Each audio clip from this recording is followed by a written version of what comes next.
सभा.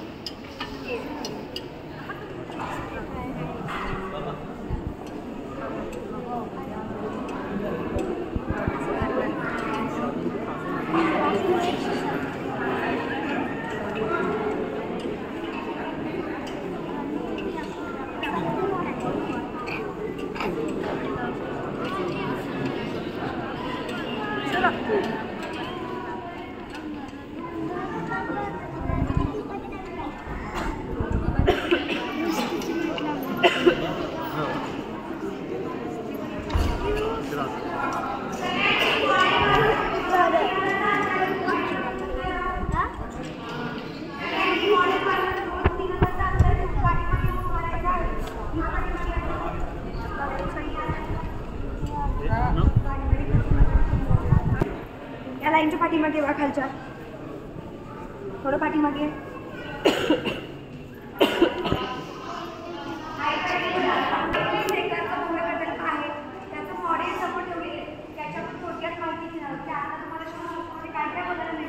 आणि भविष्यामध्ये काय काय बदल मिळणार आहे. पहिला शिवसृष्टीचा टप्पा आहे तो म्हणजे सरकार वाढ. इथं आपल्याला दुर्ग वैभव दालन, शस्त्र दालन आणि 2 शो बघायला मिळतात. आग्रह सुटका आणि श्रीमंती उभी, जिथे तुम्ही आता जाणार आहात. तुम्ही जिथं आता आहात ते आहे रंगमंडळ हे दालन. शिवसृष्टीचा दुसरा टप्पा, इथे तुम्हाला स्वराज्य, स्वधर्म आणि स्वभाषा छत्रपती शिवाजी महाराजांच्या जन्मापासून मृत्यूपर्यंत कालचक्र 36 मिनिटांचा शो. आता भविष्यामध्ये शिवसृष्टीमध्ये काय काय बनणार आहे, भव्य तिथे असं नाट्यगृह होणार आहे. तिथे आपण जाणता राजा हे लाईव्ह नाटक पाहू शकणार आहोत. समोर आहे कॅफेटेरिया, कोकणी पद्धतीचं खानपान आपण तिथे खाऊ शकणार आहे. पुढे होणार आहे बाजारपेठ. सगळेजण रायगडावरती गेला आहात का? गडावरती गेल्यावर छत्रपती शिवाजी महाराजांनी बांधून घेतलेली बाजारपेठ आपल्याला बघायला मिळते. एका बाजूला 21 आणि एका बाजूला 22 दुकानं असतील, पण ती आता पूर्ण अवस्थेमध्ये बघायला नाही मिळत. त्यामुळे आपण ती पुन्हा एकदा बघता यावी म्हणून शिवसृष्टीच्या पुढच्या टप्प्यामध्ये आपण ती बाजारपेठ देखील पूर्णतः बांधून घेत आहोत. पुढे बनणारी भव्य इमारत, तिथे 3 शो आपण पाहू शकणार आहोत. खांदेरी उंदे लढाईचा प्रसंग, पन्हागडचा युद्ध प्रसंग आणि श्रीमंत योगी शो. इथे राजमाची होणार आहे. त्या माचीवरती आपण तोफेचा अनुभव घेऊ शकणार आहे. शिवकाळामध्ये कशा प्रकारे तोफ चालवली जायची त्याचा अनुभव आपण तिथे घेऊ शकणार आहे. ही आहे राजसभा, जिथे महाराजांचा राज्याभिषेक झाला 6 जून 1674 रोजी. आता गडावरती गेल्यावर आपल्याला राजसभेचे अवशेष सोडलेले बघायला मिळतात.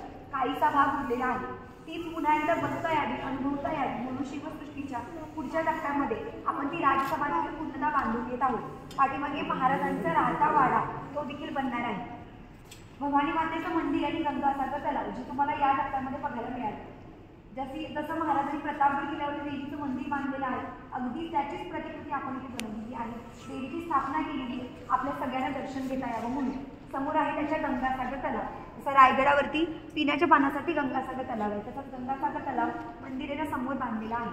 लोहगड आणि गोमुखी दरवाजा होणार आहे.